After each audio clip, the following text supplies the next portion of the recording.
Boa noite, começando mais uma live hoje do nosso ciclo de lives Vivendo Realidades. Muito feliz de estarmos mais uma vez juntos aqui nessa experiência de diálogo, nessa experiência de encontro. E hoje um encontro muito especial com um grande amigo, um sacerdote, um grande empreendedor, uma pessoa que é inspiradora não só para mim, mas para muitos, que tem todo o meu respeito, toda a minha admiração, que é o nosso querido Padre Eugênio. Uma pessoa que inspira católicos, não católicos. Ele, como ser humano, tem muito a nos ensinar, tem muito a compartilhar das suas ideias. Então eu convido todos vocês para vivenciarem conosco essa experiência de encontro por uma hora que estaremos aqui. Ele estava na celebração, acabou de concluir a celebração de Corpus Christi, estava acompanhando aqui pelo Instagram do Amari. Então ele deve estar entrando aqui conosco nos próximos 5 minutos no máximo, ele deve estar entrando para a gente iniciar essa conversa, tá bom? E enquanto ele não entra, eu vou só aproveitar para falar para vocês que será uma alegria muito grande se vocês conhecerem a nossa comunidade digital, que é o Vida na Trilha, que foi lançada antes de ontem. Então, só aproveitando esse espaço para fazer esse convite, caso você queira conhecer, se chama Vida na Trilha, é uma comunidade que você pode entrar, e ao entrar você vai ter acesso a todas as lives que eu faço os dias de terças-feiras, que são conteúdos que eu compartilho, reflexões, pensamentos, alguns aprendizados que podem contribuir com você, tanto no campo da espiritualidade, quanto do crescimento profissional e como do autoconhecimento, que são 3 categorias que tanto eu escrevo como eu falo sobre. Então vou ficar muito feliz de ter você. A gente compartilha lá também materiais complementares, artigos, indicações de livros. E a gente lançou terça-feira agora, recém-lançado o nosso produto. Então fica aqui o convite, caso você queira conhecer. Você acessa lá no YouTube, você vai ver a live de lançamento. E na descrição do vídeo tem um link de acesso de inscrição, caso você queira partilhar conosco dessa experiência em comunidade digital. Deixa eu dar uma olhadinha se ele entrou aqui, se ele já solicitou, acho que não.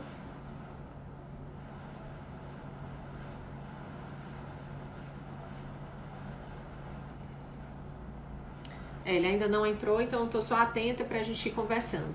Se vocês quiserem, e enquanto ele não entra, também se vocês quiserem já fazer algumas perguntas, porque agora eu tô conseguindo ler os comentários, né? Eu tô vendo aqui as pessoas que estão entrando. Tia Eliane, você é a primeira que eu estou vendo aqui.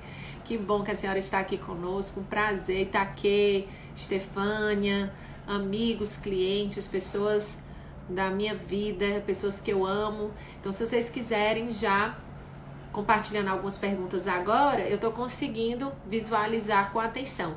Na hora que eu começo a conversar com ele, eu não consigo dividir muito essa atenção de ver todos os comentários. Então eu queria já ir pedindo perdão por eu perder muitos comentários, muitas perguntas. Me perdoem, tá? É realmente uma... Eu não tenho essa capacidade, assim, de dividir essa atenção, e eu quero ficar muito atenta a ele, muito atenta às respostas dele, para também fazer boas perguntas, porque muito dessa nossa conversa aqui, ela vai se construindo ao longo da experiência. Então eu preciso estar muito atenta, tá bom? Dedinho tá aqui. Tia Inês, que maravilha. Gisele. Ó, o Padre Eugênio entrou.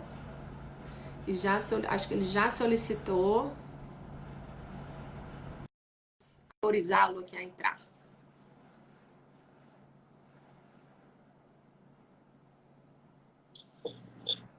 Olha aí! Ei, Maria! Já estou aqui. Dono do sorriso mais lindo do mundo! Obrigado pelo convite, por esse momento especial com você, Marília Fiuza, e todos aqueles que estão nos acompanhando agora, né, por essa live tão importante. Com Frutos da certeza. pandemia, viu? Como é? Frutos da pandemia. Frutos da pandemia, essa nova forma de se encontrar. É isso mesmo. Ô, Pato, querida, abaixe um pouquinho sua câmera, porque a sua... Isso! Agora tá ótimo, pra gente ver esse sorriso mais de perto.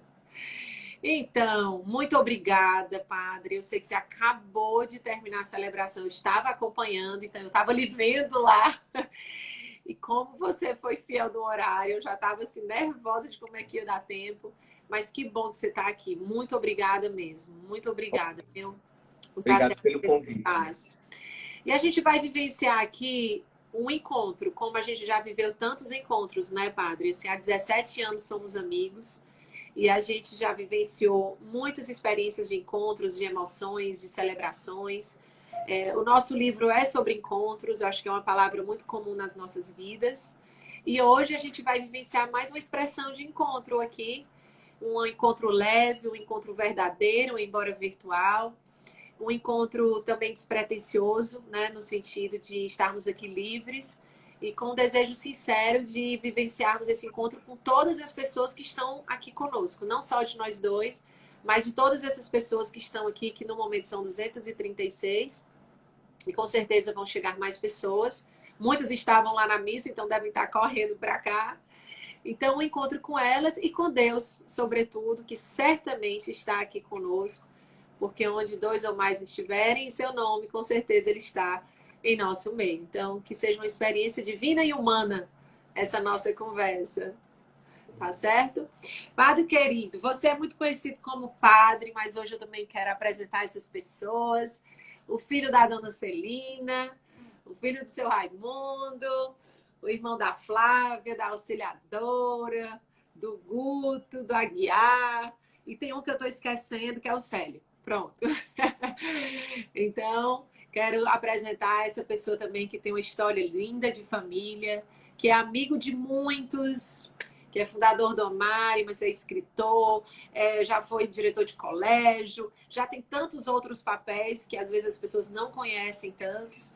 É empreendedor, é usado, enfim, tantas coisas para a gente explorar aqui, que o meu desafio vai ser escolher sobre o que conversar. Mas, enfim, hoje eu falo menos e você fala mais. E eu queria começar o nosso bate-papo perguntando sobre aquilo que as pessoas mais conhecem, claro, que é o seu papel de padre. Né? A gente falar da vocação. Então, fala pra gente por que você é padre. Marília, eu tive a graça de nascer numa família onde a dimensão religiosa é muito forte. Eu sempre gosto de dizer que a minha vocação e a minha fé vieram como leite materno. Minha mãe era uma mulher de oração, minha mãe é uma mulher assim de testemunho cristão. Então eu nasci nesse ambiente. E aos 12 anos eu já tinha muito claramente decidido a ser padre. Eu me lembro que nós somos 6 lá em casa. E minha mãe, eu sempre dizia para ela que ela era pé de sacrário. Minha mãe, todos os dias, juntava os filhos. A gente morava na Ibiapina, ao lado da igreja. Uma curiosidade, eu nasci no dia 22 de setembro, às 12 horas do dia. Quando foi às 3 horas da tarde, olha só, minha mãe já me levou para ser batizado. Não, ela não levou, ela me entregou a minha madrinha, que naquela época não tinha aquela burocracia toda que tem agora, né, de tantos cursos, de tantas coisas. E ali mesmo, naquele dia, às 3 horas da tarde, eu fui batizado. Então, era nascendo na carne e, ao mesmo tempo, nascendo na fé. Nascendo de uma família cristã e, ao mesmo tempo, nascendo na igreja, comunidade. Então, minha vocação está muito ligada, está muito alimentada, está muito iniciada nesse contexto familiar. E aos 12 anos, eu me lembro, na Ibiapina, que eu já juntava grupos de amigos para fazermos procissões nas ruas. O mês de maio, para mim, sempre foi um mês especial. Eu sempre, na minha vida, tive uma devoção especial por Maria. Eu não sei se é porque transferia todo esse amor de minha mãe para Maria ou transferiria o amor de Maria para minha mãe. Mas era uma coisa incrível. Maria sempre me acompanhou. E eu tenho até um testemunho bonito da força, da intercessão de Maria na vida da minha mãe. Né? Eu digo que se minha mãe hoje está viva, com saúde, com força, transbordando fé, foi graças à intercessão de Maria também na vida dela. Então, com 12 anos eu já tinha. E quando foi com 12 anos, eu vim para cá, para Fortaleza. Vim estudar aqui no Colégio Santo Inácio. E morava com o padre Donizete Pires, que ele saía pelo interior e perguntava aos padres locais se conhecia algum jovem que tinha algum desejo vocacional. Quando ele foi no meu vigário logo me apontou mais 3 colegas da minha cidade. Nós viemos para cá. Aí estudei aqui no Santo Inácio, da 5ª série até o 3º ano. Passava o tempo de estudo, de aulas, e as férias ia para Ibiapina, né? Então, Ibiapina é uma cidadezinha do interior do Ceará. Eu sempre gosto de dizer que o ponto turístico da cidade é a porta do cemitério. Porque eu nunca vi uma sabedoria tão grande como a porta de cemitério da minha cidade. Na porta do cemitério está escrito assim, em latim: Odimine castibe, que significa hoje sou eu, amanhã serás tu. Olha aí. Todo mundo passava por essa porta, mas ninguém compreendia porque estava em latim. E um dia eu convidei um colega meu, que era professor de latim, que foi visitar a minha cidade. E eu o convidei para ir ao cemitério para visitar os meus falecidos que estavam ali para a gente rezar junto. Quando ele parou, ele disse assim: rapaz, eu nunca vi uma porta de cemitério com tanta profundidade como essa.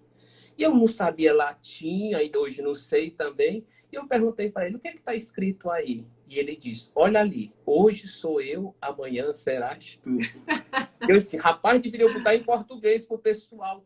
E eu só encontrei, Marília, uma porta de cemitério igual a essa, numa cidadezinha portuguesa chamada Évora, na Capela dos Ossos, que está lá escrito assim: nós, os ossos que aqui estamos, pelos vossos esperamos, né?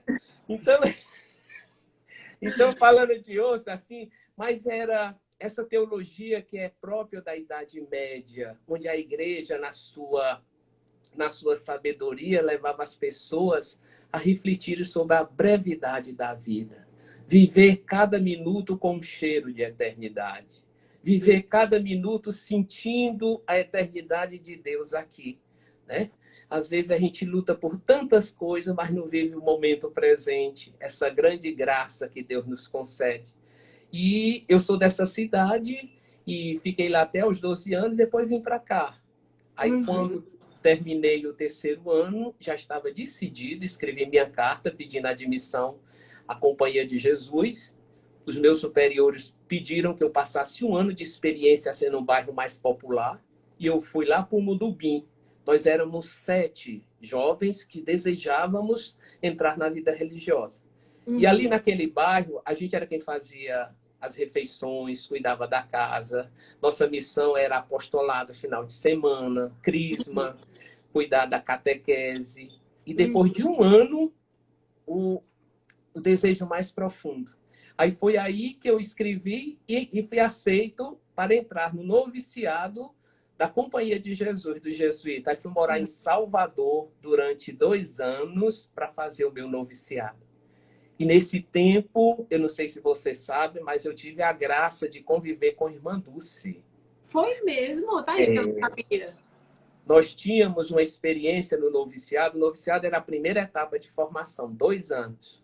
Nós tínhamos uma experiência de 2 meses no hospital. E o hospital que a congregação escolhia era o hospital da irmã Dulce. E a gente não poderia dizer que nós éramos seminaristas, e os mestres pediam que a gente ficasse nos trabalhos mais humildes. E ali, irmã Dulce nos colocava geralmente no trabalho no setor da geriatria e no setor das crianças, né?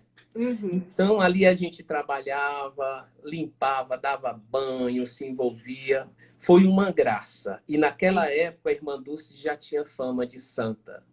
Eu me lembro que a gente saía às 4 horas da manhã com ela na Kombi para recolher os pobres nas ruas de Salvador. Ela dizia: não pode voltar ninguém. Todos têm o seu lugar aqui no hospital.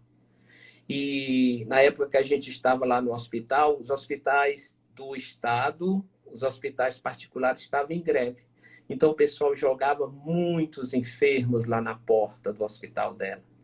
E ela, com aquele coração, com aquela bondade, eu digo assim: Deus me deu a graça de conviver, de estar pertinho de santo. Tão próximo, tão humano e tão divino, né? E eu digo mesmo, viu? Também tenho esse privilégio de estar bem perto de um santo aqui. Mas, padre, olha, eu tenho, assim, possibilidades mil aqui da gente tomar alguns rumos. Você já deixou aí muitos gatilhos sobre os quais eu quero conversar. Mas eu queria só concluir esse assunto da vocação e perguntar algo assim. Pelo que você colocou, a sua vocação foi muito clara, né? Assim, desde cedo eu também conheço essa sua história de que você fazia os andozinhos, né, para passear com Nossa Senhora, levava nas casas, rezava o terço. Você já veio de um berço de muita fé. Agora, o que o senhor pode dizer para as pessoas que não conseguem enxergar a vocação delas? Porque, assim, eu que trabalho ouvindo muitas pessoas, sabe, padre, eu percebo que tem muita gente que sofre, mesmo adulto, com a idade já de maturidade, por não descobrir sua vocação. As pessoas não sabem para que nasceram, não sabem exatamente o que deve fazer. E talvez pessoas que estejam nos assistindo agora possam ter esse incômodo de não saber qual é a sua vocação, como foi tão clara para você, né? Assim, o que é que vem no seu coração para essas pessoas que se acham perdidas e sem vocação até hoje? Veja só, Maria.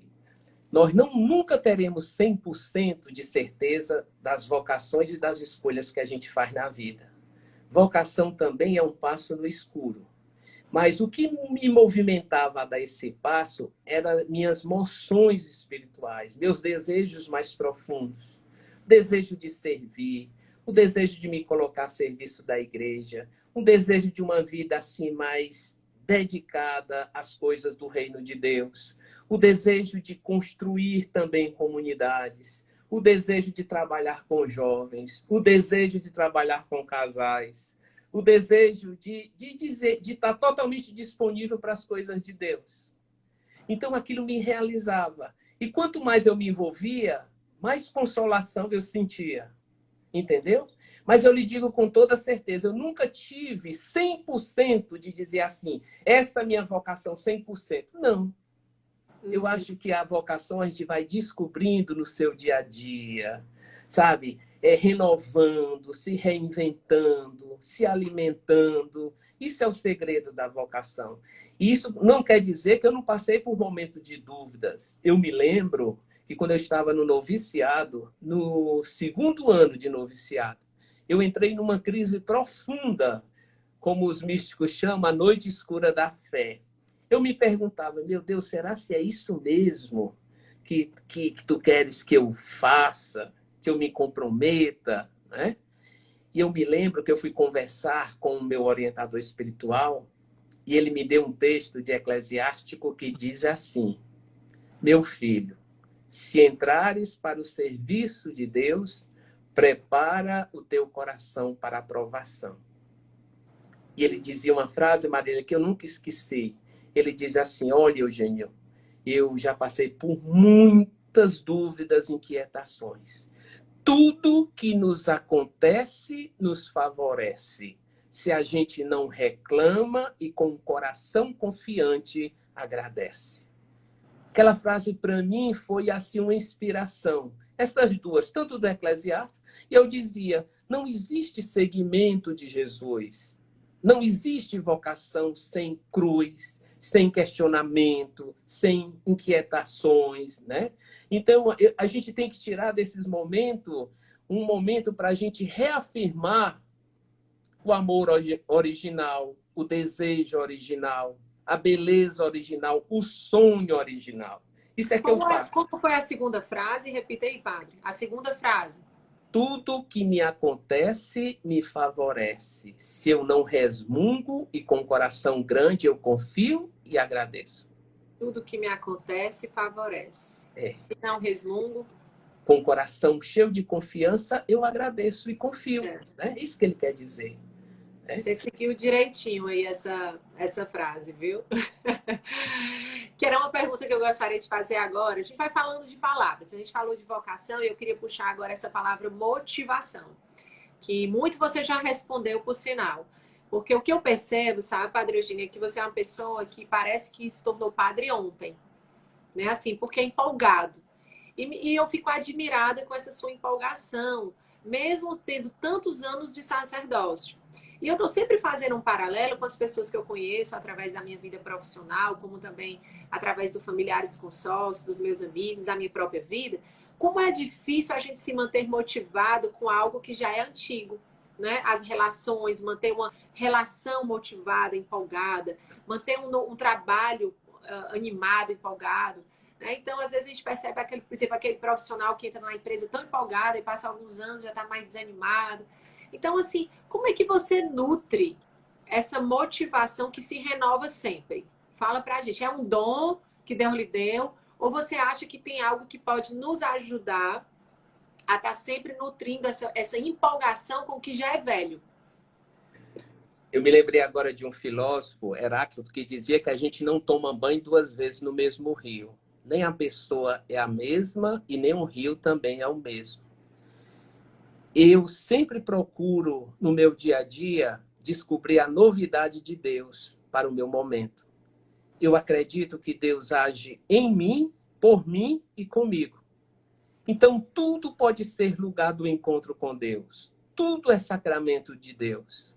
Então, é ter esse olhar aberto, esse coração dilatado, para perceber que Deus vem ao nosso encontro e nos pega, às vezes, de surpresa. É essa surpresa de Deus que renova no meu coração o desejo de sempre estar mais próximo a Ele. Marília, eu lhe digo com toda sinceridade, eu não banalizo as coisas de Deus. Eu levo muito a sério as coisas de Deus. Eu não faço as coisas de Deus de qualquer jeito. Eu tenho uma reverência muito grande pelas coisas de Deus. Isso. Eu, quando quando vou para uma celebração, eu não vou de qualquer jeito. Eu tenho respeito pelas coisas de Deus e tenho respeito também pela comunidade. Uhum. A comunidade tem uma sensibilidade muito grande de perceber quando um padre tem amor às coisas de Deus ou quando faz de qualquer jeito. Então, eu sempre coloco para Deus, eu sempre dou o meu melhor.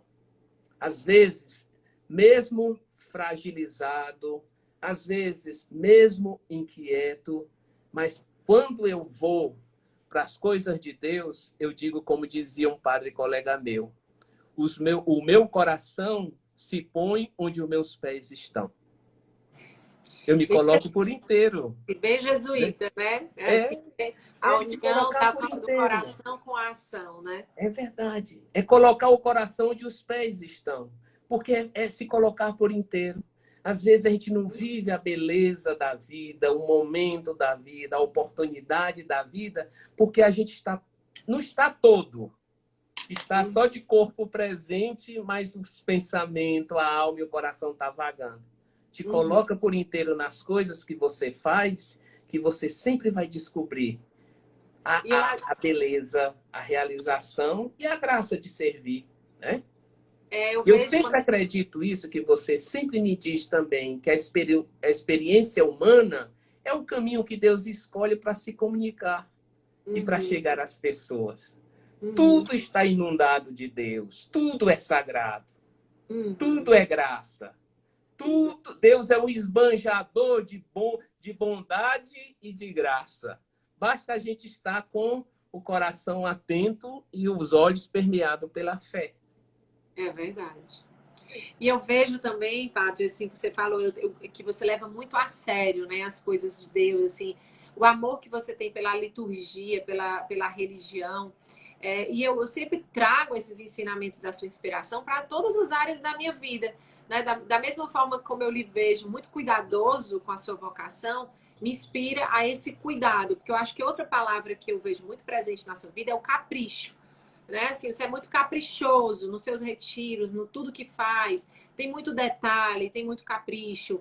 Então, assim, eu percebo que esse capricho, ele comunica muito, né, para as pessoas. E eu queria também saber de você como é, assim, ser tão caprichoso, mas ao mesmo tempo ser tão empreendedor, tão ousado. Porque geralmente uma pessoa que ela faz coisas assim para a multidão, ou que consegue assim ideias muito inovadoras, ela abre mão de certos caprichos. Pelo menos eu vejo muitos empreendedores que eu conheço abrindo mão de certos caprichos ou perfeccionismos para poder a coisa acontecer. Então, no seu caso, eu não sei como é que você consegue conciliar o empreendedorismo na igreja de ideias tão inovadoras, com tantas pessoas, sem perder o capricho do detalhe, do individualismo, né? Então, assim, como é que você consegue conciliar isso? O detalhe com a multidão, o capricho com a ousadia. Deus é beleza. E quando a gente se coloca diante de uma beleza, a gente sente Deus. Então é ter esse cuidado de fazer dos momentos celebrativos algo de belo, que encante o olhar, que mova o coração, que seja um instrumento de encontro com Deus. A gente não reza só com a alma, a gente reza com o corpo todo. Então o corpo todo precisa estar envolvido nessa dinâmica celebrativa. Então, quando a gente vai para uma missa e não tem nada que nos preencha o olhar, que não tem nada que preencha o coração, não tem o ouvido também, a gente sai se perguntando que celebração é essa. E Deus é tão bom que trabalha até em cima dessas celebrações também, entendeu? Então, é favorecer, eu sempre tenho consciência disso. Nós, como padres, deveríamos sermos facilitadores. Facilitadores do encontro das pessoas com Deus. E não aqueles que atrapalham. Não aqueles que impedem as pessoas de encontrar e de experimentar Deus. Santo Inácio, nos exercícios espirituais, ele diz assim, que o orientador espiritual, há momentos que o orientador tem que desaparecer para que o exercitante Deus entre numa intimidade profunda. Então, nosso papel, acho que como presbíteros, como padres da igreja, é a gente ser esse motivador para que as pessoas, ao entrar em sintonia com o mistério, porque, Marília, Deus, quando vem ao nosso encontro, ele respeita a individualidade. Ele respeita o momento presente de cada pessoa. Eu não acredito num Deus que se impõe, mas eu acredito num Deus que se propõe. Se propõe porque respeita a nossa liberdade. Se propõe porque respeita o nosso momento existencial. Então, quando a gente toma essa noção e faz a experiência desse Deus que nos ama tanto e que nos respeita na nossa individualidade, na nossa liberdade, Ave Maria.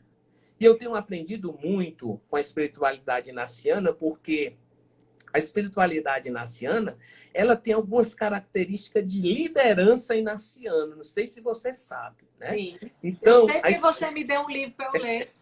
Isso. A espiritualidade que responde quase tudo. Marília, você é a liderança inaciana feita carne, feita pessoa. Quando eu olho para ti, já vejo.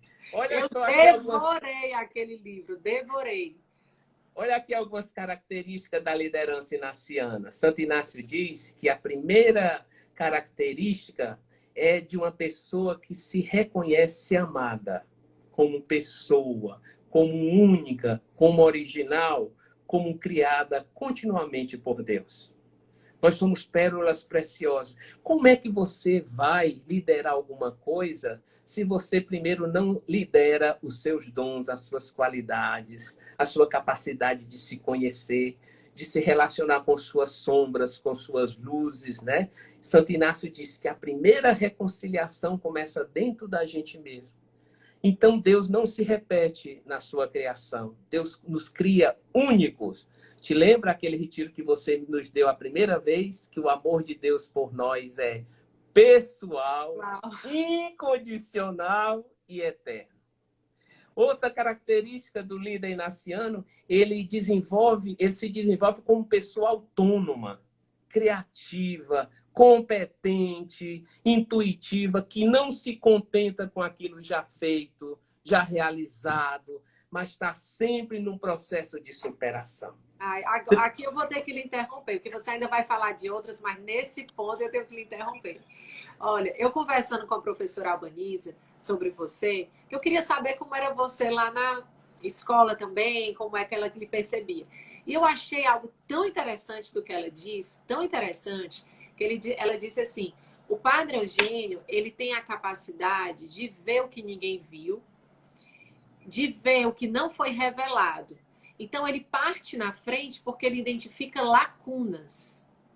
Ele identifica lacunas do que não foi feito, do que não foi dito, da forma diferente que nunca alguém teve coragem. E a partir dessa lacuna, ele é ousado, vai lá e faz.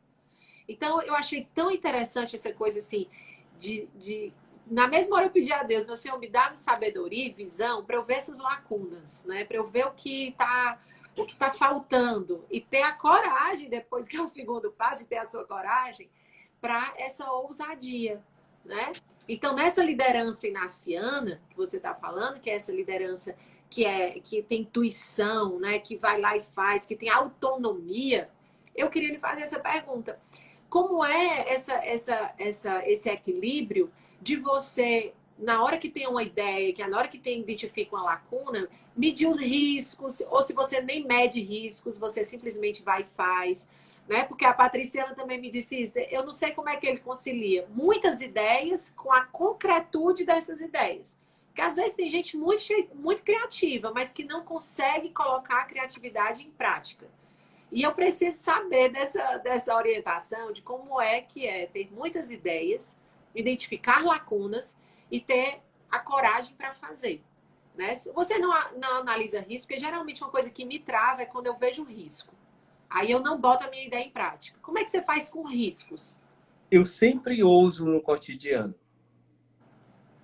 Eu não tenho medo de ter medo, mas eu não deixo que o medo me paralise. Eu tenho essa ousadia de ousar no cotidiano, de me lançar.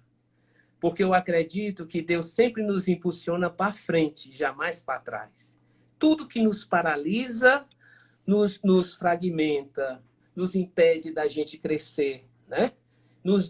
Impede da gente desenvolver as nossas potencialidades. Então eu tento ousar, né? Deus me deu essa ousadia de sempre ousar. E essa ousadia também me ajuda no contato com as pessoas. Você falou da professora Albaniza. A professora Albaniza é um exemplo para mim de competência, sabe?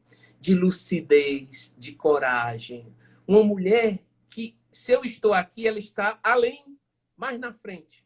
Então tá longe, viu? Eu não sei quem é que corre mais.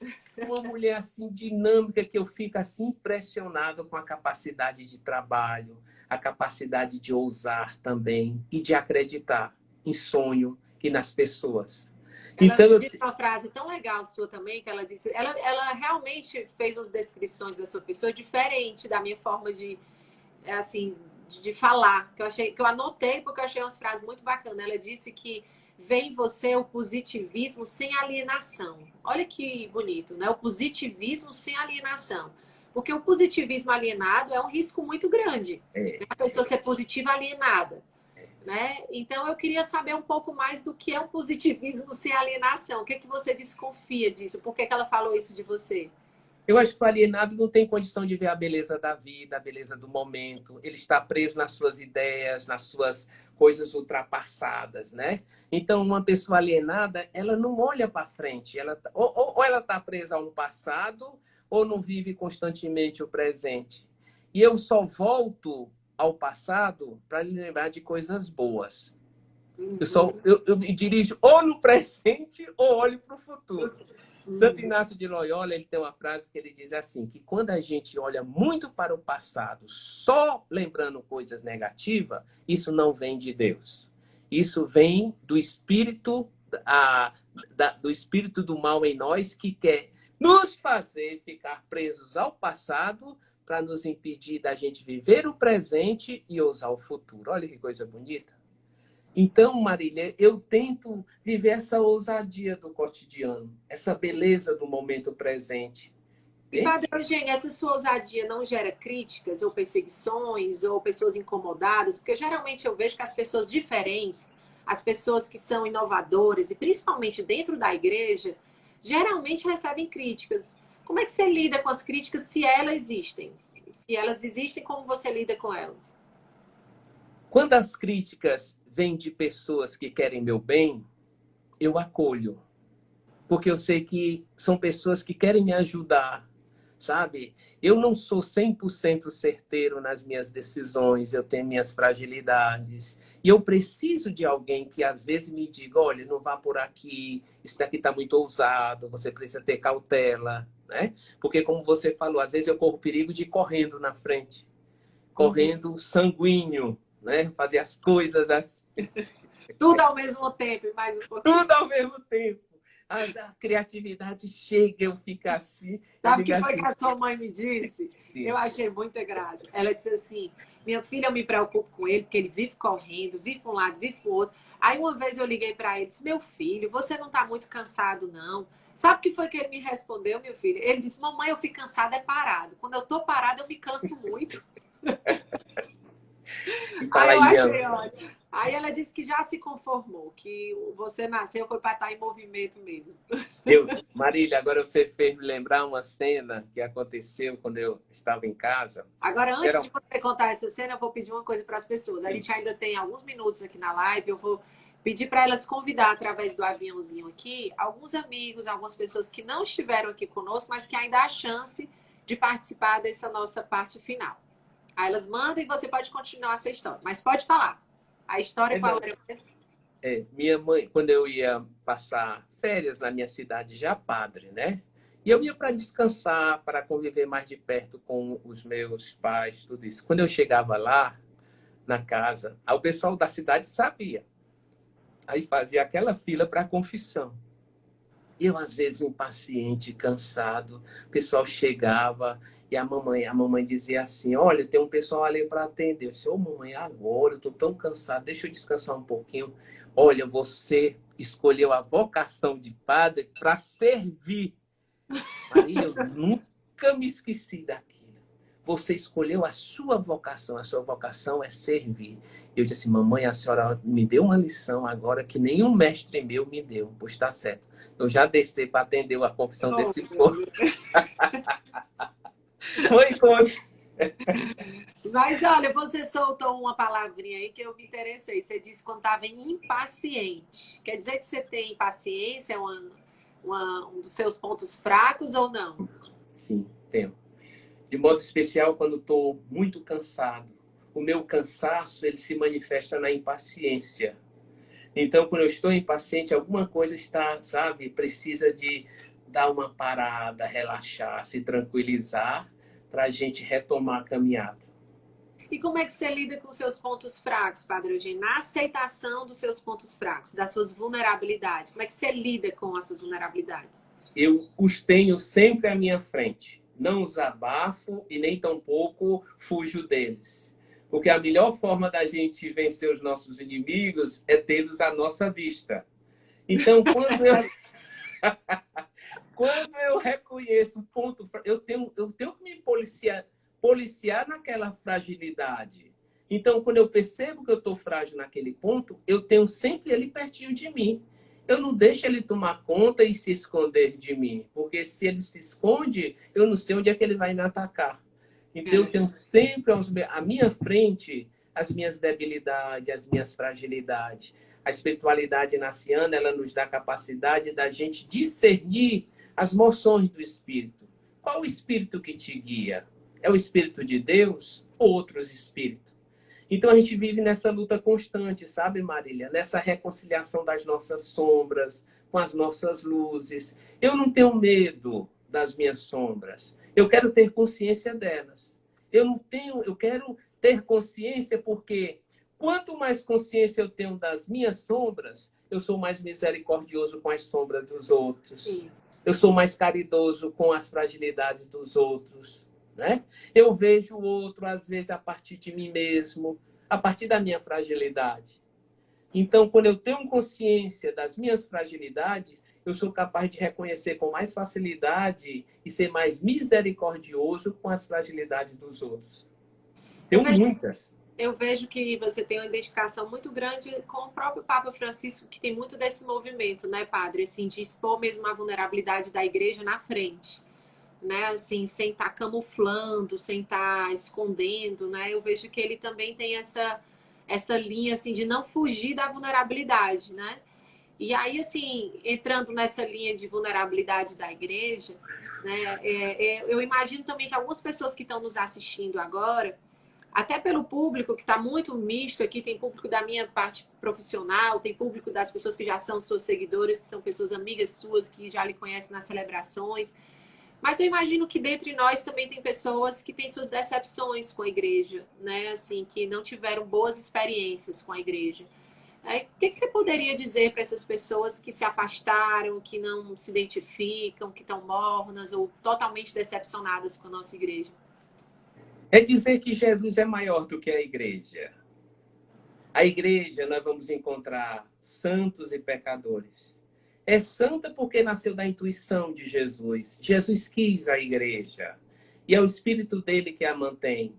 Mas ela é pecadora porque ela é formada por mim e por vocês.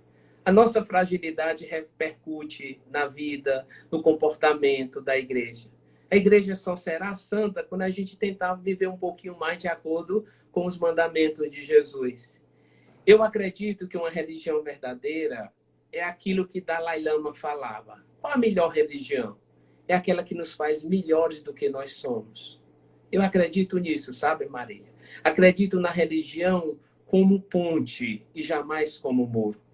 Eu acredito numa religião que nos ajude a gente desabrochar os dons que a gente tem.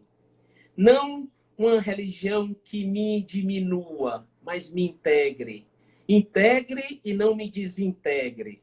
Uma religião que me ajude a perceber que não seja uma religião de interditos, de proibições só, de um moralismo que às vezes impede a pessoa de reconhecer, da gente olhar os outros só a partir das suas fragilidades. Olhe também a partir da beleza que o outro tem. Eu sempre acredito nesse pontificado do Papa Francisco, porque o Papa Francisco ele sempre procura uma igreja aberta. É um Papa que reconhece as fragilidades da igreja, que não tem medo de mostrar as vulnerabilidades da igreja. Não é escondendo os escândalos da igreja que a gente vai ajudar a igreja a ser mais santa. Eu acho que a verdade liberta. Quanto mais a gente tiver essa coragem de escancarar as nossas riquezas, mas também as nossas fragilidades, isso Jesus faz com a gente. Não ter medo, às vezes a gente camufla coisas demais da igreja. E a igreja, quanto mais humana ela se mostrar, mais misericórdia ela vai se tornar para o mundo. Por isso que esse Papa ele vem para dizer que quer uma igreja assim, sabe, como uma cabana de hospital, como ele chama essa palavra bonita, né? Que vem de uma batalha, que acolhe os feridos. Eu sempre gosto de dizer, Marília, que a igreja é um grande hospital. Essa casa que tem que estar aberta para acolher todos aqueles que precisam de alguma cura, de algum alívio, de algum abraço. Essa é a igreja de Jesus. Eu nunca, se você ler com atenção o modo de proceder de Jesus, ele nunca deixou de acolher pessoas. As mais pecadoras eram as mais acolhidas.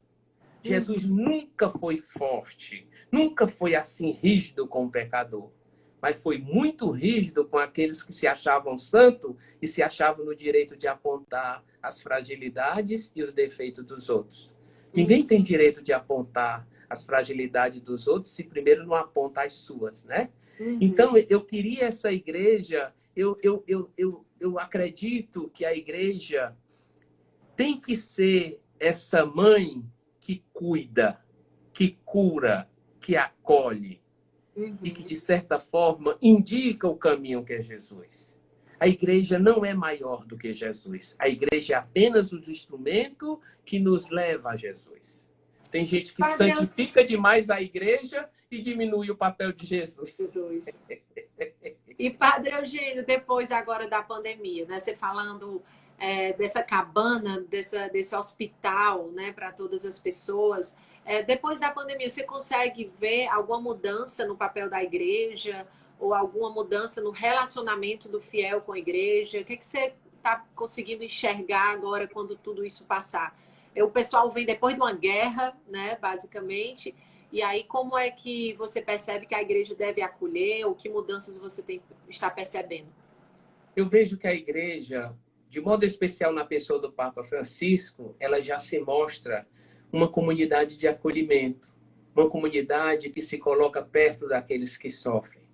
Aquela cena bonita daquele Papa em plena Roma, deserta, Vaticano deserto, subindo aquelas escadas sozinho, levando no seu coração os sofrimentos, as dores, as esperanças de todo o povo, É um gesto bonito, é um gesto de um pastor que tem cheiro de ovelha, que se solidariza com o sofrimento dos outros. É um Papa também ousado, porque nunca colocou a ciência, nunca se desfez da ciência, mas colocou nesse diálogo profundo da ciência e a fé, ele teve essa ousadia de dizer, olha, nós não podemos fazer celebrações onde a gente põe em risco a vida de tantas pessoas. Não é isso que Deus quer. Nós devemos ser portadores de vida e não de transmissão de vírus para ninguém. Aí houve alguém que se revoltou com o Papa, que o Papa está tirando a Eucaristia. Eu disse assim, que visão pobre da Eucaristia. Eucaristia é solidariedade com os outros. É sentir o sofrimento de Cristo no sofrimento dos outros. Que Eucaristia é essa que você toma e transmite doença para todo mundo, vírus para todo mundo, você sair bem no coração? Não é essa Eucaristia que Jesus quer.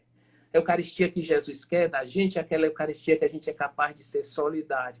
Aquilo que São João coloca, de lavar os pés uns dos outros, no momento do sofrimento e da dor. Porque às vezes a gente vê uma Eucaristia muito individualista. Eu me satisfaço, os outros não.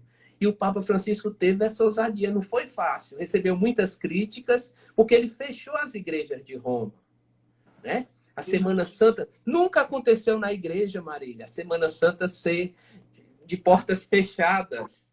E, tal. E o bonito disso tudo é que Deus sempre tira de uma realidade negativa algo positivo. O que foi que isso fez surgir? Ressurgir as nossas igrejas domésticas. Quanto tempo fazia que a gente não se encontrava para rezar juntos? Quanto tempo a gente não tinha tempo nem para celebrar, para conviver? Então eu vejo que nós vamos sair mais fortalecidos na fé como igreja. E vamos descobrir que a verdadeira igreja não é templo. A verdadeira igreja é comunidade. A verdadeira igreja é família. Família solidária, família que partilha suas alegrias e suas tristezas. E Padre Eugênio, com esse tempo que, como você mesmo está falando, assim, que é um tempo da gente ter entrado tanto em contato com a dor de tantas pessoas, você mesmo celebrando as noites da misericórdia, celebrando a missa da esperança, ou seja, você é uma pessoa que está em contato constante com muitas dores, com muitos problemas. Eu mesmo, como sua amiga, sei da quantidade de problemas que você acompanha, que você escuta, né? Muitos dramas também na Noite da Misericórdia, depoimentos que chegam para você. E ao mesmo tempo você é uma pessoa muito bem-humorada, né? Tá sempre com esse sorriso no rosto. Isso sempre me intriga, né? Assim, como é que o Padre Eugênio mantém essa alegria? O meu marido saiu daqui da sala, o Mauricinho saiu daqui do quarto, aí ele foi e disse assim, se divirta com o Padre Eugênio e entre na vibe dele. Entre na vibe dele, ele disse. Né? Assim, então, que é no seu sorriso, na sua diversão. E, então, eu queria saber de você também como é esse riso com a dor. Você está uma hora antes celebrando, às vezes, uma missa de sétimo dia, aí depois vem para uma live, com um sorriso no rosto. Então, ao mesmo tempo, você toca a dor, mas não deixa de rir, não deixa de se divertir, não deixa de celebrar. Você é uma pessoa que gosta de festa também, no sentido da celebração. Então, como é que você concilia essa dor e alegria no mesmo dia, tudo junto e misturado? São Paulo, ele diz que a gente deveria se alegrar com os que se alegram e se entristecer com os que estão tristes. Isso. Eu procuro isso, sabe, Marília? Esse tempo de pandemia me fez experimentar isso. Me entristecer com aqueles que estavam tristes, sofrer com aqueles que estavam sofrendo, às vezes perdas irreparáveis, situações assim que vieram rápido, ventos contrários que nos desestabilizam, mas também meu papel como padre é levar esperança para o coração das pessoas. É mostrar que nós temos um Deus que está para além que está conosco na dor, sofrendo conosco, solidário conosco. Nada que é humano é desconhecido de Deus. Nós acreditamos num Deus que nasceu numa manjedoura e morreu numa cruz.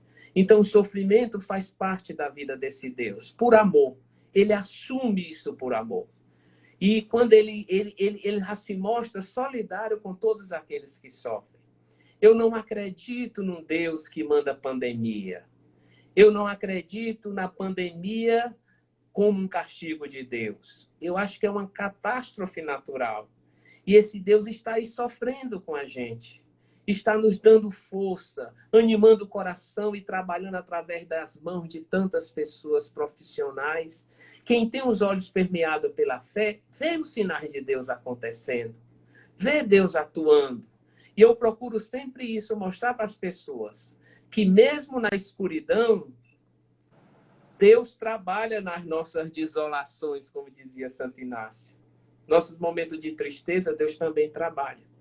Uhum. E aí eu queria entrar agora, a gente tem poucos minutos, eu já estou lamentando, estou quase lhe pedindo para me dar mais 10 minutinhos depois, porque talvez não dê tempo aqui para a gente concluir e eu quero fazer um bom fechamento. Você teria 10 minutos depois, caso a gente precise, depois das 8? Sim. Só uns 10 minutinhos a mais, aí a gente sai, aí volta novamente, tá?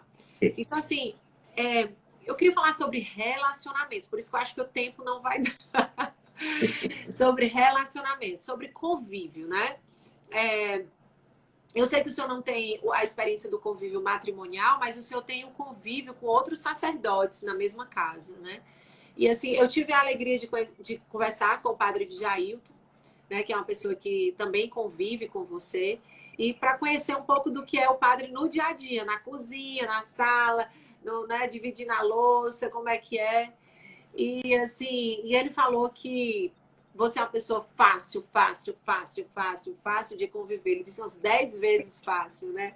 É muito fácil conviver com o Eugênio, né? É uma pessoa muito simples, muito desapegada, uma pessoa que não complica nada, né? Ele chega junto e tal, e tá sempre sorrindo. Então, ele falou muito da facilidade de conviver com você. E nessa pandemia, nessa quarentena, muitas pessoas, muitas famílias tiveram, lógico, muitas graças, mas também muita fragilidade nesse convívio, nesse dia a dia, né, Padre Eugênio? Assim. E aí eu queria muito falar agora que eu vou deixar a pergunta, aí a gente vai sair, você vai responder para todo mundo ficar curioso e voltar para a nossa live, tá certo? Que eu queria que você falasse um pouco para a gente sobre convívio, né? Como a gente renovar a força dos nossos relacionamentos num convívio que se desgasta, num convívio que tem rixas, né, no dia a dia. Então, como é que você consegue encantar aqui o padre Jair? Então, a gente precisa saber como encantar nosso marido, nossos filhos, tá bom? Então, eu vou encerrar essa parte e a gente volta. Aí você faz aquela mesma solicitação para participar e eu autorizo, tá bom? Ok, minha filha. Então, voltem, gente. Mandem um aviãozinho para as pessoas. Então, voltando para a parte 2, a gente vai falar agora sobre relacionamentos com o Padre Eugênio. E a gente vai ter mais uns 10 a 15 minutos ele falando sobre convívio, como renovar a força dos nossos relacionamentos, da nossa relação com maridos, com esposas, com filhos. Então a gente vai estar falando sobre isso. Envie um aviãozinho para as pessoas que você conhece, se você achar que é interessante estar aqui conosco. Deixa eu ver se ele já entrou. Ainda não. Opa, já. Eita, perdi. Padre Eugênio, você vai ter que sair, entrar de novo e solicitar, que eu perdi sua solicitação. Fiquem aqui conosco, porque essa parte é uma parte muito curiosa para todos nós sobre como renovar os nossos relacionamentos. Então, vamos ver se ele pediu de novo, porque eu perdi aqui a solicitação dele. Pronto. Vamos só esperar ele entrar. Pronto, padre. Que bom que você voltou. Obrigada. Então, meu amigo, me fale sobre convívio no dia a dia. Como é que a gente consegue ser leve, Padre Eugênio? Essa tal dessa leveza. É tanta gente lutando por ela e eu sou a primeira candidata que quero saber essa resposta de como manter a leveza no dia a dia com tantas atribuições que você tem. Marília, esse tempo de pandemia, para mim, foi um tempo de crescimento. Me favoreceu muito o exercício da leveza. Eu estava muito pesado, com compromissos, com cobranças, com agitações, com a correria. Foi preciso parar para me organizar. Eu nunca fiz uma peregrinação interior tão forte como agora, nesse tempo de pandemia. Eu precisei muito me reorganizar interiormente. Os espanhóis têm uma frase que eles dizem que a procissão começa dentro. eu acho que essa procissão da Quaresma começou por uma peregrinação interior. Eu gosto muito de uma frase que um dia eu escutei que dizia o seguinte, que a vida é breve, seja leve. Eu vejo, às vezes, que a gente, sabe, em vez de colocar leveza na gente, a gente está procurando cada vez mais situações, casos, atitudes que pesam. E a gente vai se tornando cada vez mais pesado e vai tornando também o relacionamento com os outros pesados. Eu não acredito que uma pessoa que tenha leveza, ela leve peso para os outros, de maneira alguma. Então, eu sempre procuro, você falou do padre Djail. O padre Djail tem um companheiro meu aqui de casa, o meu confidente. Eu digo para ele que foi meu irmão que a vida religiosa me deu. Eu não guardo nada quando eu estou com alguma inquietação, acho que isso me ajudou muito nesse tempo. Da gente conversar, da gente partilhar. Eu acho que os maiores pesos da vida conjugal e às vezes até da convivência com os outros, e a gente está guardando muitas coisas, abafando muitos sentimentos. Lacan dizia que toda dor guardada ela se transforma em doença. Quantos casais doentes porque não verbalizam, não conversam? E quando a boca não conversa, não dialoga, a mente começa a criar. Aí a gente começa a criar imaginação negativa, essas coisas negativas que vão criando no nosso coração suspeita, desconfiança. Então, você me ensinou uma vez, Marília, que os pensamentos geram sentimentos e os sentimentos geram comportamento. O que está por trás de um comportamento pesado? Geralmente é um pensamento pesado, uma imaginação negativa. Então, eu sempre faço esse exercício que tenho possibilidade de morar com uma pessoa que eu tenho confiança, que eu posso abrir meu coração. Oxalá todos os casais pudessem ter esse espaço, porque eu acho que os relacionamentos estão pesados porque a gente não conversa mais. A gente não tem tempo, a gente não aproveitou esse tempo de pandemia, sabe, para sentar um ao lado do outro. E é uma terapia fácil, grátis, 0800, onde cada um, a gente só senta um ao lado do outro, às vezes, para descarregar nossas inquietações, né? Nossas raivas. Não é isso. Esse diálogo não é libertador. O diálogo libertador acontece quando a gente começa a olhar o outro com um olhar de misericórdia. Você me ensinou que misericórdia é colocar o coração perto da miséria do outro. E tem uma historinha que a gente sempre usa. Por que os casais gritam um com o outro? Por que a gente grita um com o outro? Porque os nossos corações se distanciam. Quando os corações estão próximos, não precisa gritar. Basta sussurrar. E às vezes o nosso coração está tão agitado, está tão distante, que o corre-corre, a agitação, vai, de certa forma, nos distanciando. Coloca teu coração onde estão teus pés. Aí você vai se colocar. É isso, Padre Eugênio. Eu admiro muito realmente essa sua habilidade dessa leveza, sabe? Leveza com responsabilidade. Porque na minha cabeça, às vezes, quem é muito responsável não consegue ter a leveza. E você consegue conciliar essas duas coisas no dia a dia e tá aí o padre para nos dizer que você é realmente essa pessoa que não tem tempo ruim, né? Não tem tempo ruim. Eles que ficam admirados, porque ele é o contrário seu. Ele disse, olha, eu ficar admirado. Como eu sou uma pessoa que me afasta, ele é uma pessoa que se aproxima das pessoas. Não tem medo de gente, né? Gosta mesmo é de gente, de se interessar. E aí eu queria entrar agora na sua parte familiar mesmo, né? Que eu tive a grata experiência e satisfação de conversar com a auxiliadora, com a Flávia, né, suas irmãs, e também com a sua mãe, né, tive essa alegria. E foi assim, agora eu sei de onde você vem, viu? Porque parte dessa risa aí, ela de cada duas palavras, ela dava 4 gargalhadas. Ela falava 2 e riu as 5 vezes, né? E me diverti com ela, prometi que ia lá na casa dela, com você ou sem você, mas que eu ia conhecê-la lá pessoalmente, no cantinho dela, que eu fiquei realmente com muito desejo. E eu percebi, né, assim, na conversa com suas irmãs, o quanto elas são também acolhedoras, né? Já atenderam o telefone como se já me conhecessem há séculos, assim, uma disponibilidade de ajudar. Né? Eu não vou nem aqui falar tudo que elas falaram sobre você, porque senão eu vou ficar aqui rasgando seda, né? Mas, assim, o irmão extraordinário que é para elas e conversando com a sua mãe também. Aí a gente ainda está falando sobre convívio, né? E eu perguntei para elas como era você no convívio familiar, né? Assim, como é que você conseguia se fazer presente? E eu achei interessante porque a sua mãe disse, ele gosta de estar na cozinha, conversando com quem está ali por perto. É uma pessoa que está sempre rindo, sempre fazendo a gente rir. Suas irmãs falaram também que você está sempre rindo, sempre se importando, né? Então, assim, o que que eu tenho a perguntar nesse momento? Como é que dá tempo para se interessar por tantas pessoas, né? O próprio padre também falou que quando seus pais vêm, é você quem leva para o consultório, é você quem dá o cuidado, que liga para saber os remédios. Suas irmãs disseram isso, que você cuida de todo mundo, quer saber das sobrinhas. Então, a palavra aqui é tempo. Como tem tempo, como você administra esse seu cuidado com tantas pessoas no seu convívio, dentro de um tempo que é igual para todos nós. Como é que você acha que consegue isso? Faz como?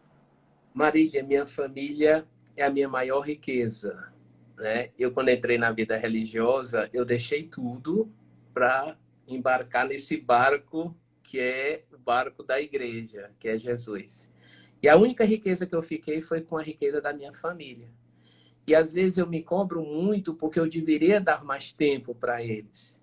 Eu tenho a graça de estar com meus pais vivos. Eu tenho a graça de ter meus irmãos todos vivos. De ter também meus sobrinhos. Eu agora sou tio, avô, né? Então, para mim, Deus tem sido muito bondoso para comigo. E minha família é onde eu me abasteço.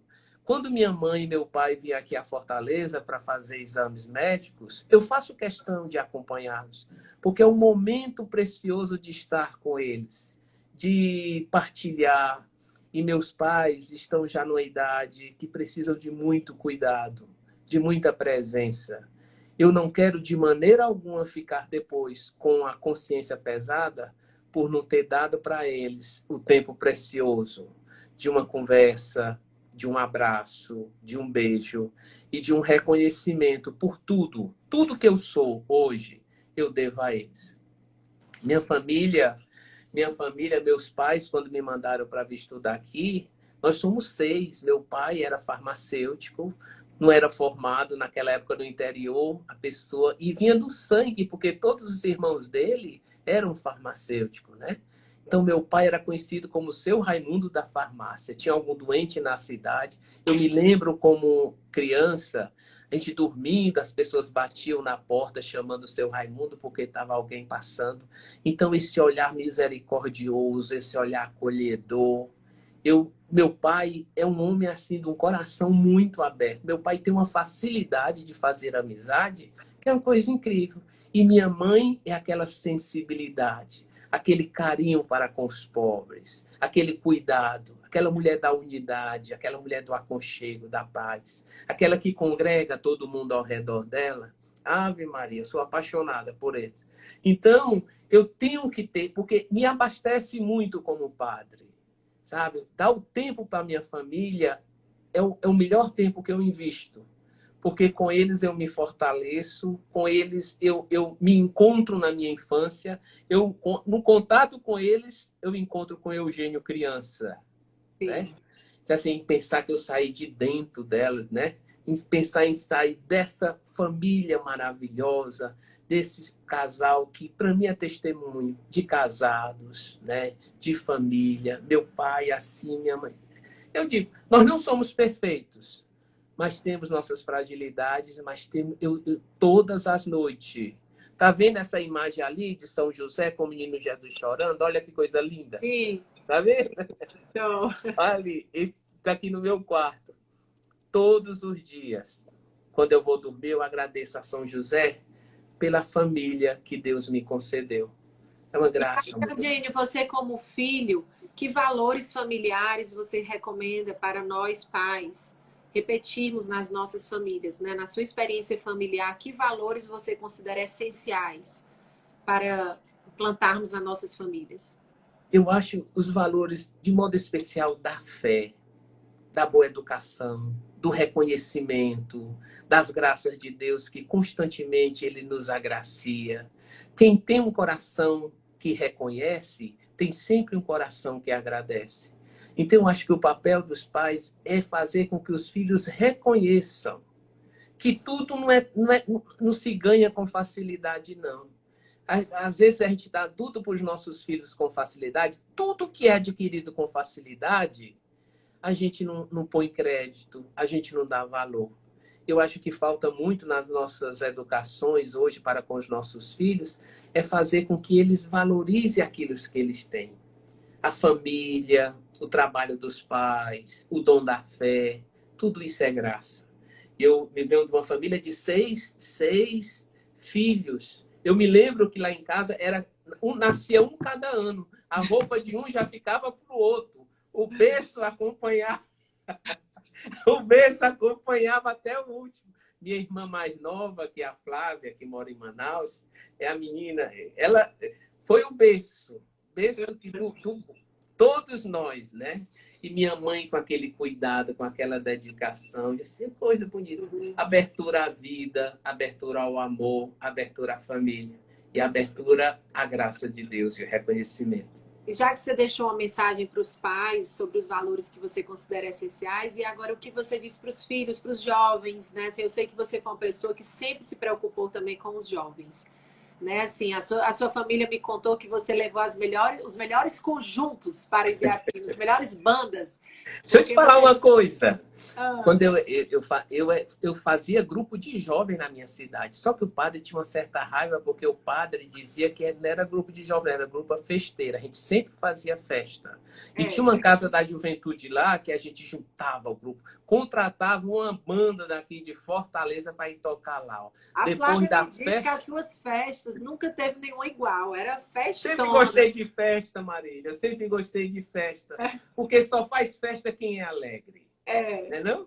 Não, e assim, eu achei muito lindo ela dizer que a festa sempre foi um canal de evangelização seu, né? Assim, que você sempre se utilizou da festa, mas sempre com o desejo sincero de chamar os jovens para perto de Deus. Aí essa história eu não conhecia sua, que ela foi auxiliadora, eu não sei qual das duas me contou, que você levou uma festa de São João para uma favela em Belo Horizonte.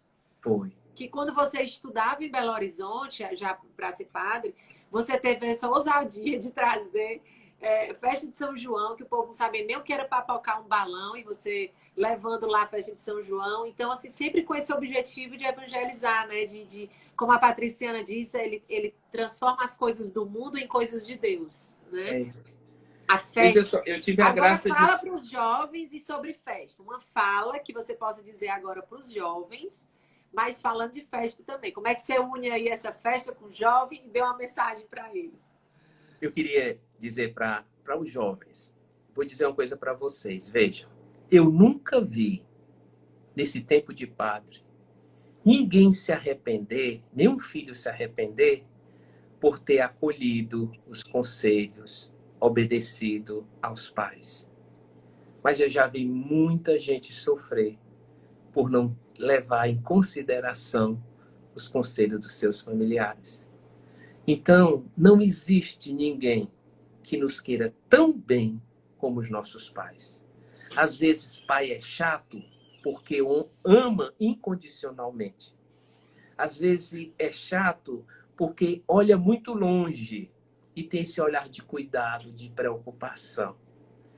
Escutem os pais de vocês. Valorizem os seus conselhos, que com certeza, através de um conselho e de um coração de um pai, tem sempre um conselho e o coração de Deus. Então, não espere a família de vocês ser perfeita para amar, porque vocês nunca vão encontrar. Acha que a família do outro é boa? Vai passar lá uma semana para você ver. Vai passar lá. Tem suas... Família é tudo a mesma coisa, só muda de endereço. Mas a família, aquele espaço, aquela família, foi aquela família que Deus me confiou. Aquele berço que Deus me deu. Então, se Ele me deu, é porque Ele sabe muito bem que meus pais têm esse carinho e essa potencialidade para me despertar cada vez mais a felicidade e a paz. Então, eu digo para vocês, jovens, eu sou muito feliz porque uma das coisas que eu tentei procurar atender e cumprir na minha vida foi os conselhos dos meus pais. Nunca me arrependo. Nunca me arrependo. Pelo contrário, teria me arrependido se não tivesse seguido aquela orientação, aquele conselho e aquele abraço que só o pai sabe dar. E puxaram de orelha, viu? Minha mãe puxou muito minha orelha. Eu vi, para quem mandou servir. Agora, olha só, você está falando em mensagem de pai, eu estou vendo que tem muitas pessoas escrevendo aqui, dizendo que deixa eu chamar meus filhos, espera, padre, eles têm que lhe ouvir. Gente, vocês podem ouvir essa mesma fala do padre que ele falou agora para os filhos, eu vou deixar gravado no meu IGTV. E, então, vocês podem ouvir tudo que ele disse hoje e chamar seus filhos para a sala e assistir junto para a gente ouvir essa linda mensagem. Mas já que você falou da importância da mensagem do pai para o filho, né, do conselho, que foi o seu grande presente, foi você ter recebido conselhos, limites, amor e afeto, né, na sua família. Eu acho que hoje o tema auge que eu achei dessa nossa conversa foi essa importância, né, principalmente para todos os pais que estão aqui ouvindo, a importância disso, da gente implantar valores fortes nos corações dos nossos filhos, né? E a sua família foi uma família que soube implantar a união familiar, né? A fé, o limite, o cuidado, o conselho. E eu vou terminar dizendo para você que eu conversei com muitas pessoas, mas quando foi assim, 1 hora antes da gente começar a nossa live agora, eu estava aqui rezando, não tinha começado sua missa ainda, e aí eu disse, não, eu quero conhecer o pai do Padre Eugênio, que eu não conversei com ele. E aí eu liguei minutos antes. E aí foi assim, quase que eu desisto de fazer a live com você para fazer com ele. Né? Então eu queria dizer para você a pergunta que eu fiz a ele, dentre tantas perguntas lindas que depois, quando terminar essa live, eu vou ter que lhe ligar para dizer tudo que eu ouvi das pessoas, né? Que eu não quero logo, eu vou logo até dizer para não esquecer, que foi a professora Albaniza, a Patriciana, o padre de Jailton, a auxiliadora, a Flávia, a dona Celina, linda, e o seu pai, seu Raimundo. Eu quero agradecer a todas essas pessoas que me ajudaram a fazer as perguntas e conhecer muito mais, outras instâncias, outros pontos de vista. A cada pessoa que a gente conversa sobre alguém, a gente percebe o quão pouco a gente conhece esse alguém. Eu já lhe conheço há 17 anos e eu aprendi tanto sobre você no olhar dessas outras pessoas, né?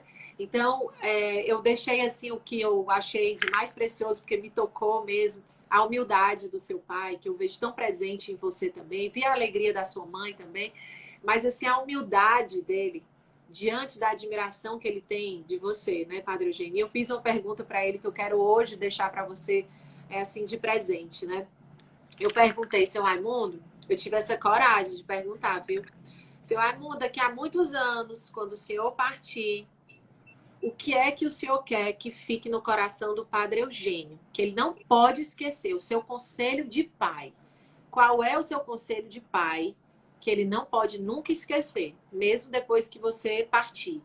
E aí ele disse, filho, que você continue sendo esse bom sacerdote que é, ajudando o povo e os pobres, que você continue cumprindo a sua linda missão. Então, o conselho que ele deu foi em cima do sacerdócio, porque ele disse, eu perguntei, me diga qual é a emoção de ser pai do Padre Eugênio. Ele disse, minha filha, eu não consigo nem descrever no meu coração a felicidade de ser pai de um padre e de ser pai do Padre Eugênio. O meu filho mais velho, minha filha é uma graça tão grande que eu me emociono aqui falando para você. O meu filho é amado, o meu filho é querido. Quando ele vem aqui em Biapina, em Fortaleza, eu vejo que as pessoas querem tanto bem a ele. E ele é tão cuidadoso com a gente. Enfim, um pai tão orgulhoso do filho que tem, né? E ele disse que quando vem para os consultórios aqui, as pessoas acham ele parecido com você, porque ele disse que o que mais parece de vocês dois é a testa. Ele é mais novo do que eu, Marília. Eu disse, o que é que parece mais? Aí ele disse, a testa.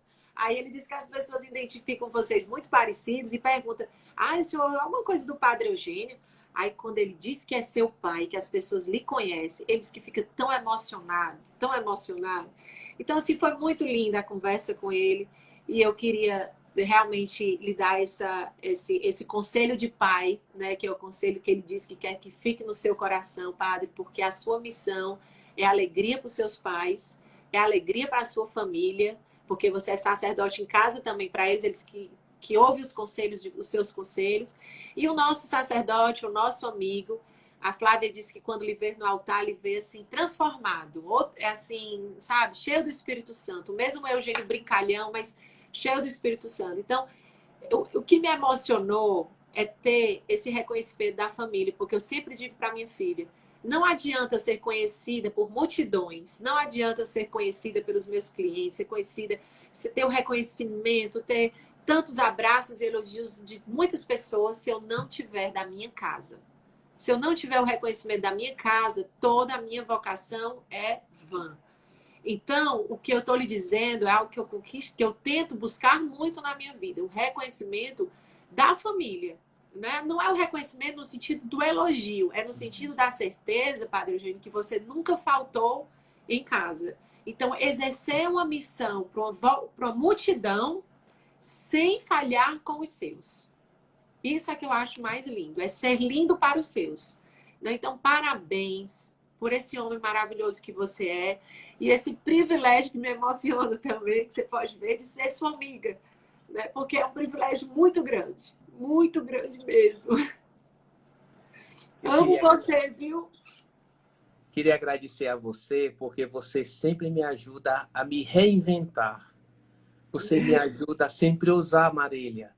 Você é uma pessoa que me coloca sempre para frente. Eu comecei dizendo que essa live é fruto da pandemia. Eu nunca pensei em fazer uma live assim. Você sabe muito bem como eu sou meio tímido assim nas Por coisas. mais que as pessoas não acreditem, tá, gente? Mas ele é tímido. Ele é ousado, ele faz um show, mas é tudo para Deus, porque ele é tímido. E você sempre me impulsionando para frente. Agradeço a Deus pela sua amizade, pela sua vida na minha vida, sua família. E vamos em frente. A gente faz uma parceria muito bonita na Noite da Misericórdia, né? Essa noite que tem sido instrumento de Deus para tantas pessoas. Você com esse poder da palavra. Eu sempre digo também que você consegue tirar do Evangelho coisas que nenhum padre consegue. Isso, só um coração permeado pela fé e bondoso como o seu é capaz de enxergar no Evangelho aquela mensagem para a pessoa certa, na hora certa, para a dor certa. Então isso é muito dom, minha filha. Isso é uma qualidade que ninguém tira de você. Obrigada, é o reflexo de Deus em você. Muito obrigado, Maria. Você que me bota nesses desafios, eu nunca vou esquecer que foi o primeiro padre que chamou uma pessoa para dar uma homilia, quase que eu morro há muitos anos atrás, né? E nessa ousadia sua, você faz isso comigo e com muitos, que é olhar, acreditar, confiar de que as pessoas têm riqueza a ser compartilhada. Isso você faz. E eu sei que um dos seus segredos de fazer muita coisa é porque você confia em muitas pessoas. Porque quem não delega, quem não aposta nos outros, não consegue fazer tudo que você faz. Então, obrigada por acreditar em mim. Toda vez que eu saio do altar na Noite da Misericórdia, eu lhe digo, Padre, obrigada por confiar em mim. Né? Porque a sua confiança em mim me deixa intrigada. Porque eu sinto que você confia, às vezes, mais em mim do que eu em mim mesma. Então, também a sua confiança me faz ser um pouco mais ousada. Né? Porque tá longe de eu ser como você, mas eu tô aprendendo. Oxe, Um dia eu vou me contagiando, eu já tô me desafiando bem mais com suas ajudas, viu? Você me ensina, Marília. Como é, Padre? Você me ensina e me inspira também. Pois, Padre, um beijo bem grande. Muito obrigada. Obrigado. E eu queria lhe pedir uma bênção toda especial para todas essas pessoas que estão aqui conosco. Tem muitas pessoas que a gente ama, nós dois juntos, amigos nossos em comuns, pessoas que estão lhe conhecendo hoje pela primeira vez. Enfim, por todas essas pessoas que eu estou vendo aqui, eu nem tirei os comentários nessa segunda parte, estou vendo aqui minha madrinha, minha amiga Léa, viu, Davi, tantas pessoas que são, né, da nossa vida, que o Senhor possa dar uma bênção bem especial para todas elas que estão aqui conosco. E a gente terminar essa live com a sua palavra. A você, toda minha gratidão, aos seus familiares e amigos que me ajudaram a fazer esse encontro tão especial. E a Deus, nosso Senhor, que sem Ele nada somos e nada podemos. Amém. Que chegue até você nesse momento a mão consoladora do Senhor. Essa mão que abraça, essa mão que põe de pé, essa mão que conduz, essa mão que alimenta no nosso coração os sonhos maravilhosos que nós temos e desperta essa força, essa ousadia, essa confiança de que dias melhores virão. O Senhor nunca nos abandona, porque Ele é fiel e caminha conosco. E você ocupa um lugar muito especial no coração dele. Você é um filho e uma filha predileta, única. Por isso que, em nome da igreja, eu te abençoo e faço em nome do Pai, do Filho e do Espírito Santo. Amém. Amém. Obrigado, Marília. Nada Obrigado a todos depois vocês que nos acompanharam. Ó. Beijo. Boa noite. Durma bem. Descansa. Boa noite. Obrigado.